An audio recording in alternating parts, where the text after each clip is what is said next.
All right, good morning. So giving it just a few more seconds here. We'll start right at 9 o'clock. So give me like a New Year's Eve 10-second countdown and we'll get going.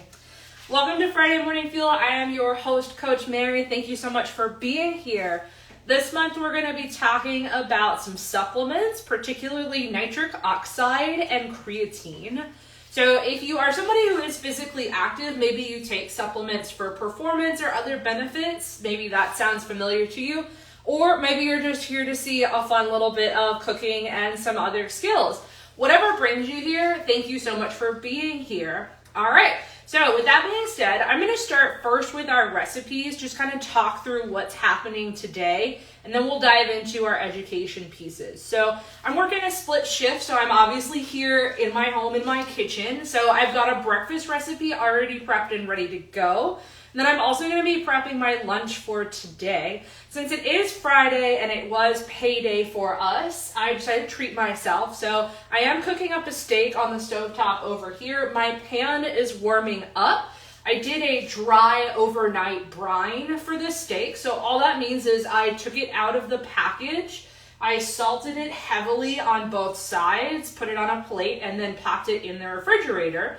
So overnight, the exposure to cold air and the dryness from the salt helps to draw moisture out of the steak. Now this steak is a particularly fatty cut, so I'm not worried about it being too dry. The saltiness and the dryness also just gives it a really nice crust, crunchy texture on the outside when it's cooking up. So I'm gonna let that warm up and then I'll toss it on. I am not going to eat a whole steak. I am probably going to split it up and have half for maybe a quarter or a third for lunch and then save it for maybe weekend tomorrow. All right, for breakfast, we have a beet smoothie bowl.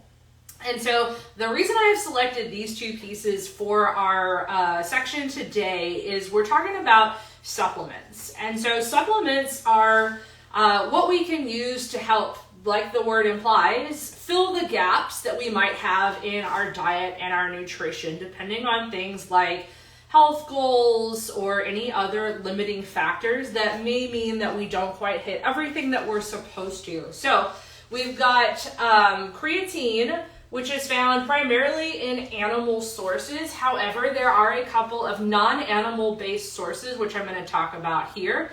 We've got nitric oxide, which nitric oxide, or maybe you're familiar with the term nitrates. So those are naturally occurring compounds in most of our fruits, our vegetables, a couple of nuts and seeds, a lot of the same things that we talk about that have good nutrients, antioxidants, other vitamins and minerals that are pretty essential for basic human functioning. All right. So for our smoothie bowl today, I have already prepped the smoothie bowl because I did not want you guys to have to deal with the food processor running particularly loud. So our smoothie bowl contains 2 frozen bananas, a cup of frozen raspberries, 1 small piece of raw beets, as well as a 1/4 cup of plant milk. So with smoothie bowls, if you've never had one before, the idea is that you want it to be a very thick consistency. So lots and lots of heavy frozen materials go into it with just a little bit of liquid added at a time to bring it down. And then you can top it with all sorts of things. So that's what I'm going to talk about today. My smoothie bowl turned out a very lovely pink color, both between the raspberries and from the beets. So beets are going to be our first food that are high in nitric oxide and nitrites.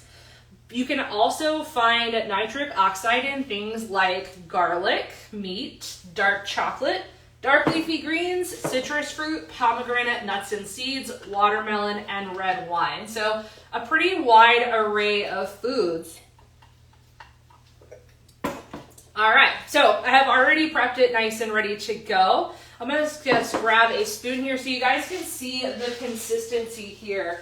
It's pretty nice and pretty thick. I did do this about 30 minutes ago. Oh, perfect. All right, so I'm going to go right in. Like I said, this has been in the freezer for about 30 minutes and already I can just scoop it out. It's so nice and light and fluffy. This is also 1 serving. So this enormous bowl, very high volume. I mean, like I said, the bananas the raspberry is the beet, and I used like a small splash of coconut milk. So like this whole bowl, large serving size, maybe 350, 400 calories without any topping. So if you're looking for a nice light breakfast, but something that's gonna go further, smoothie bowl's absolutely the way to go. So I'm gonna top my smoothie bowl with a couple of extra things that are just good for nutrients, good for flavor. I'm gonna go in with some coconut flakes. These are unsweetened coconut flakes because I'm gonna add in a little bit of honey. I wish I was one of those really good influencers who could just do like a beautiful design, but unfortunately I am not.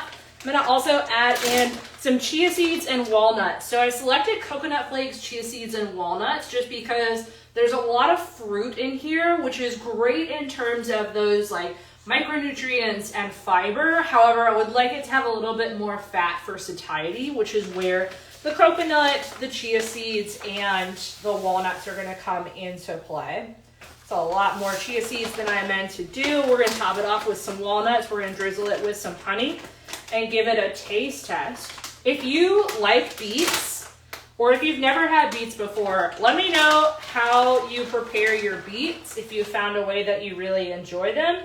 Or if you've never had beets, tell me what it is you're afraid of. Because I'll be quite honest, I was somebody who did not really enjoy vegetables growing up. So I very much would just swear things off because vegetables are gross and icky rather than trying things. So I want you to know there's no shame here. I have definitely done that before.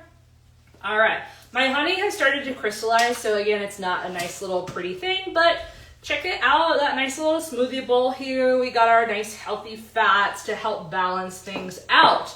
All right, let's talk about creatine. So creatine, like I said, is primarily found in animal sources, but it is also found in a couple of other foods as well. So primarily found in meat, seafood, Parmesan cheese, pumpkin seeds, sesame seeds, white beans, walnuts, almonds, and watercress. Watercress is a leafy green. So as you can see with both nitric oxide and with creatine, you can get those things from a large amount of foods, and you don't necessarily need to jump straight to supplements if you are eating a nice, varied, and balanced diet. All right, team, so I'm gonna throw this steak here. My pan is nice and hot here. I have also got on my second burner a serving of quinoa. So for my lunch, we're gonna be having some nice red meat.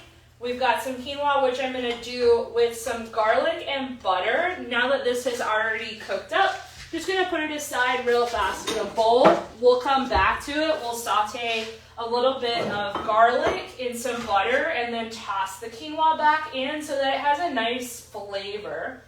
So quinoa is a really good whole grain for you. It's very high in protein, which is a standout from most of our normal grains are around just 1 or 2 grams of protein. Quinoa sits at about 5 or 6 grams of protein per serving. The only downside, personal downside, is that I feel it can be a little dry and the texture can be weird because it's little small beads almost is kind of the texture that it is. So things that I find to make it a little bit more palatable. So cooking your grains, not just quinoa, but cooking your grains in broth. So it just adds a little bit more flavor, whether you do vegetable, beef, or chicken broth can already just make that a little bit more subtle flavor than just by boiling in water. And then spices. You can also just add in spices to your broth while it cooks as well. Okay. All right, let's get steak going. I hope this isn't going to be too loud, but I am a loud person, so let's go and let's do this. This will probably just cook for a few minutes on each side, and then I'm going to pull it off the grill onto my cutting board, let that sit there and rest. All right, so let's talk about our 2 supplements. I'm going to talk about nitric oxide first, since that's kind of the one that's new to the scene and that is getting a lot of buzz lately. If you're just like, I didn't get the buzz or the memo that this is a hot item, that's okay, because I kind of came upon this as well, just through my coworkers talking about it. So it got me thinking that maybe other people want to talk about it.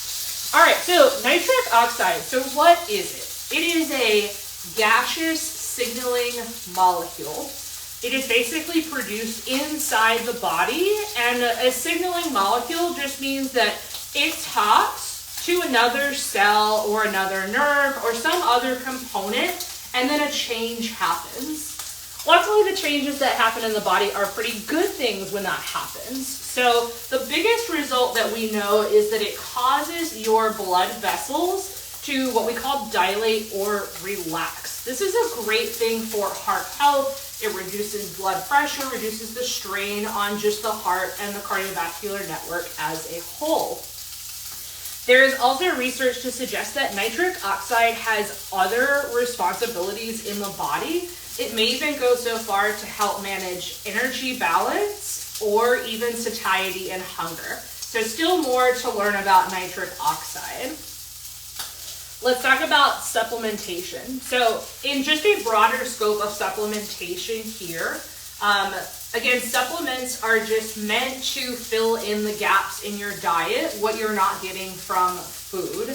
You absolutely do not need supplements to survive and be healthy. However, they can be beneficial.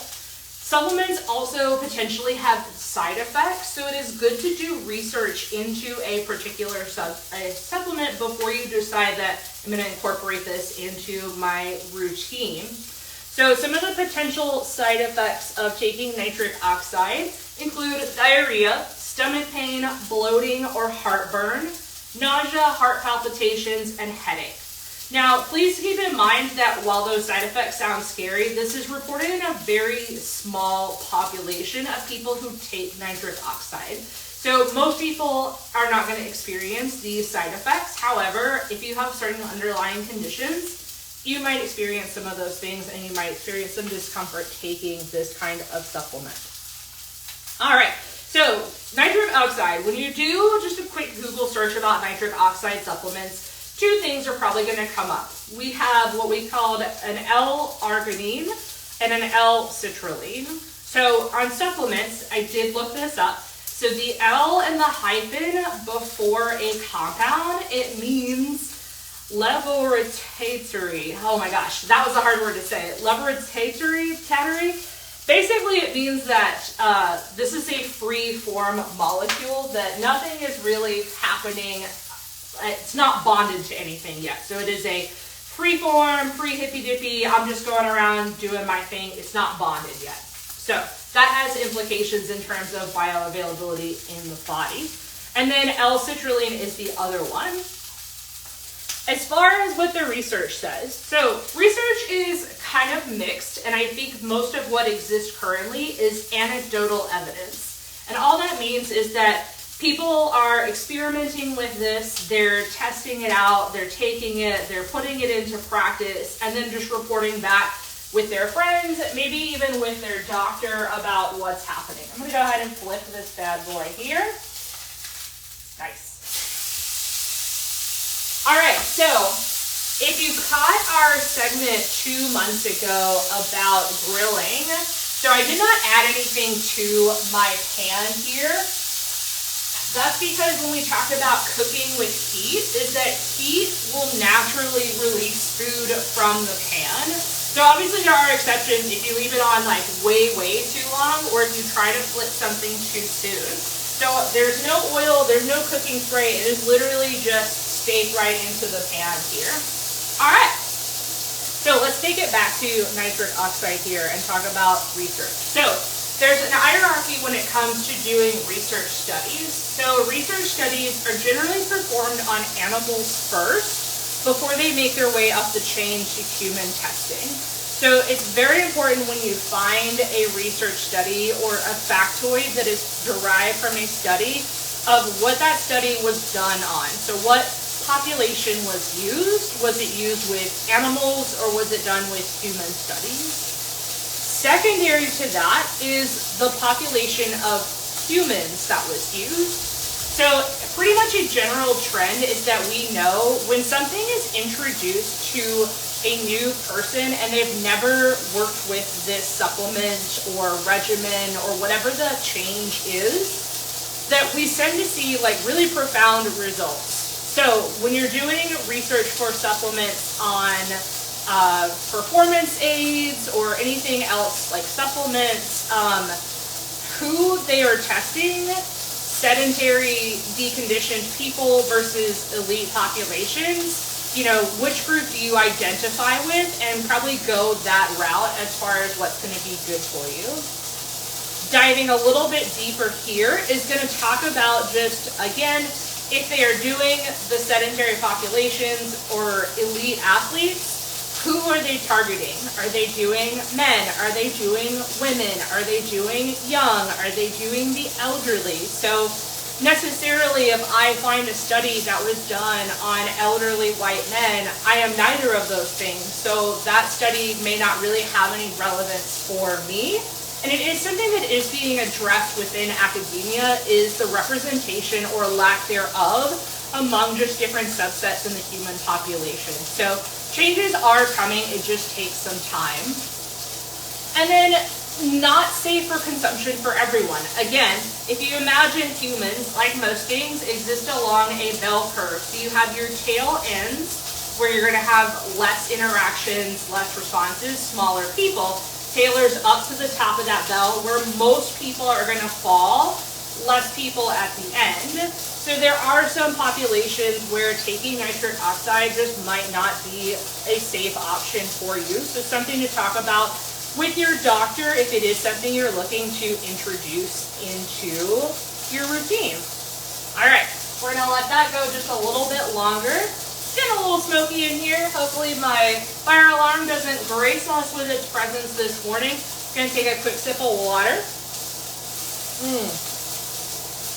All right, so next thing I want to know, do you take any supplements? And it doesn't have to be these two supplements here. If you take a vitamin D or a calcium or a whey protein. That's good. Let me know if you take any supplements. If you feel comfortable asking or sharing why you do, I'd love to hear about it. No judgment. This is a judgment-free space here. All right.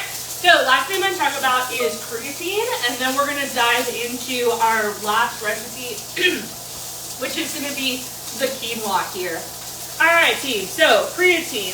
Creatine is a what we call non-essential nutrient. So you have in our bodies compounds that can be made and produced by the body. We call those non-essential because they can be made. What we also have on the opposite hand is going to be essential nutrients. So those are things that the body cannot make, which means that we have to get it from food. All right, we're going to pull this off.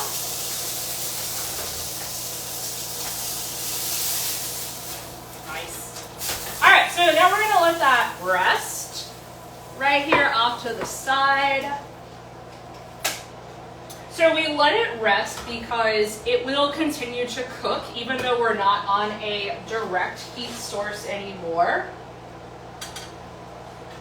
Okay. So it's not on a direct heat source anymore. It's still going to continue to cook. I'm just going to let it sit there and do its own thing.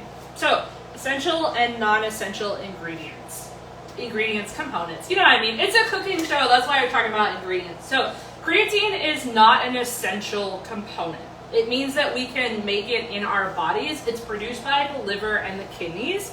And most of our supply does come from the diet. So thankfully, humans eat as omnivores. So we eat plants, we eat food, and that makes up most of the creatine that we get. And the body makes up the rest of it. So what it does in the body, so everybody always jokes about the mitochondria being the powerhouse of the cell. So this is actually what we're going to talk about here because it is relevant that the mitochondria is the powerhouse of the cell. So your body, when you start moving, your body is going to tap into multiple energy pathways. And the pathways are going to be utilized depending on what type of activity you're doing. So you have some pathways that start up immediately for short duration activities of like 0 to 5 seconds. So even just when you are laying in bed and you get up and go, that uses a little bit of energy. Just like if you're doing a 5-second sprint, that also uses energy. So short duration. As you get into activities that are longer, that are anywhere from about that, again, past that 5-second mark to about a minute or so, you tap into different pathways.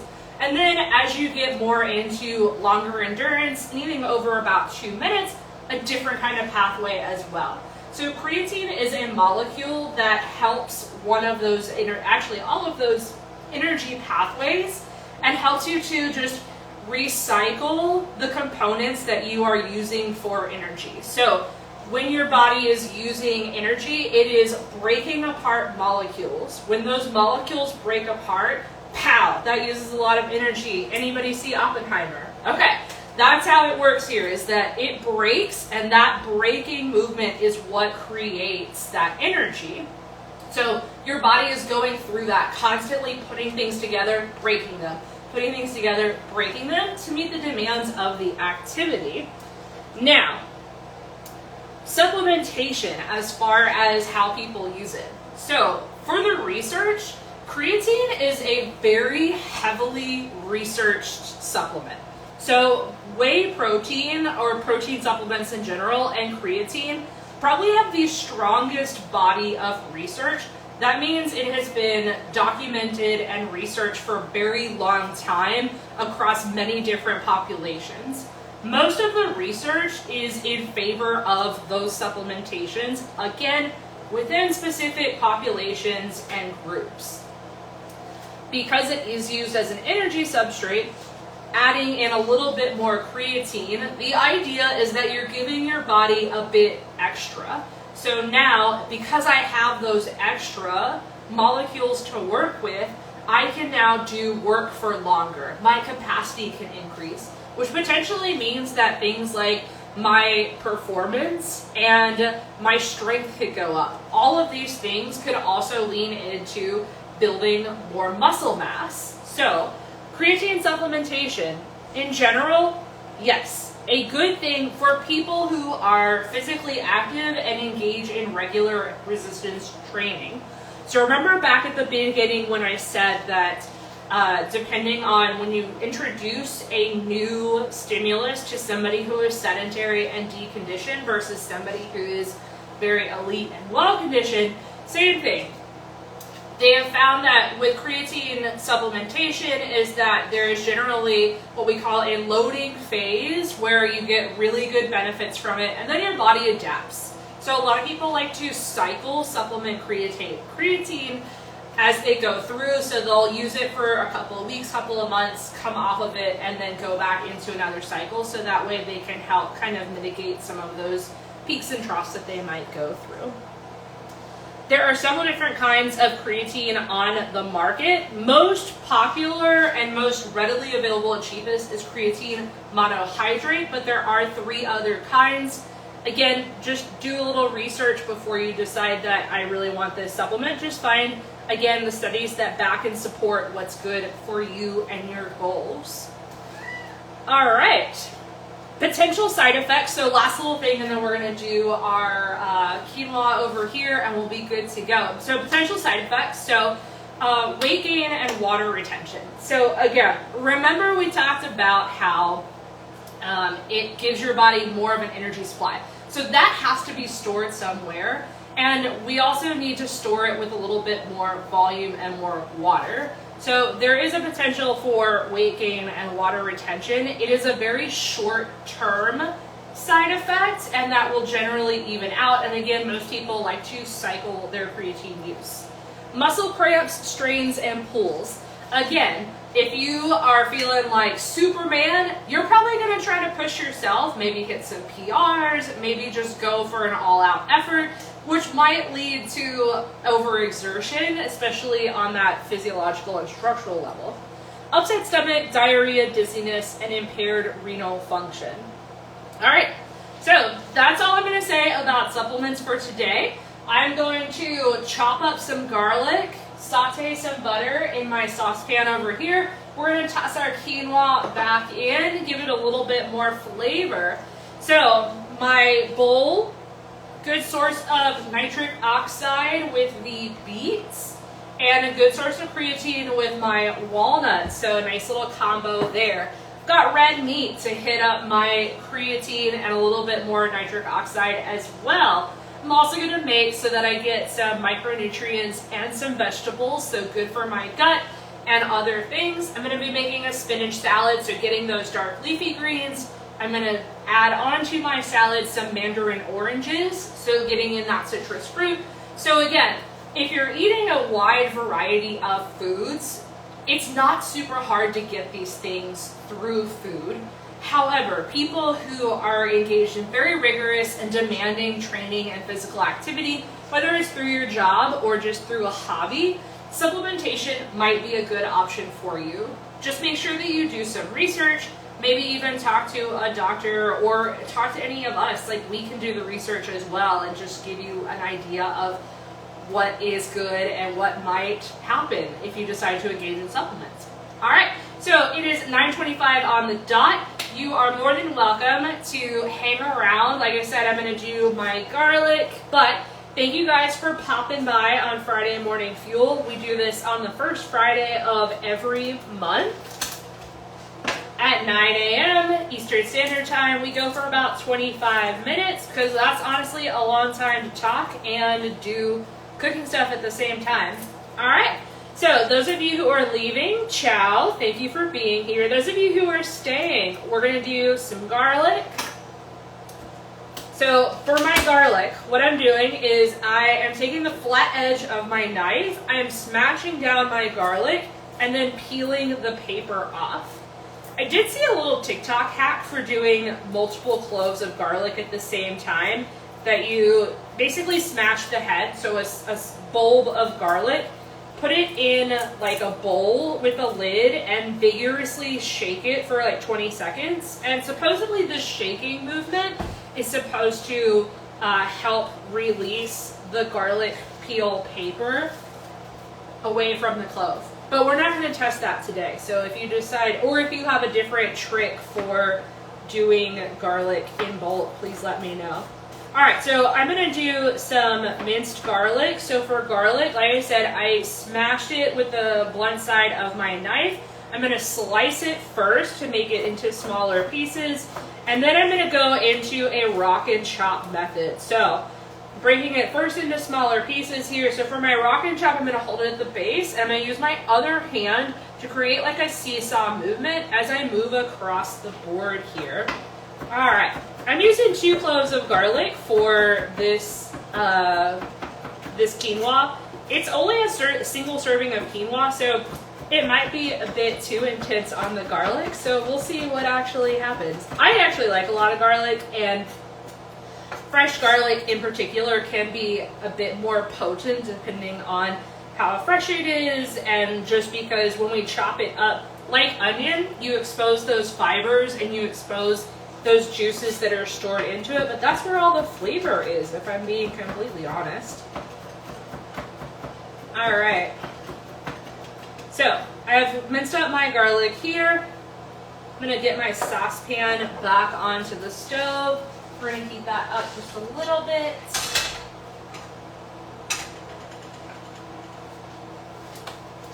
All right.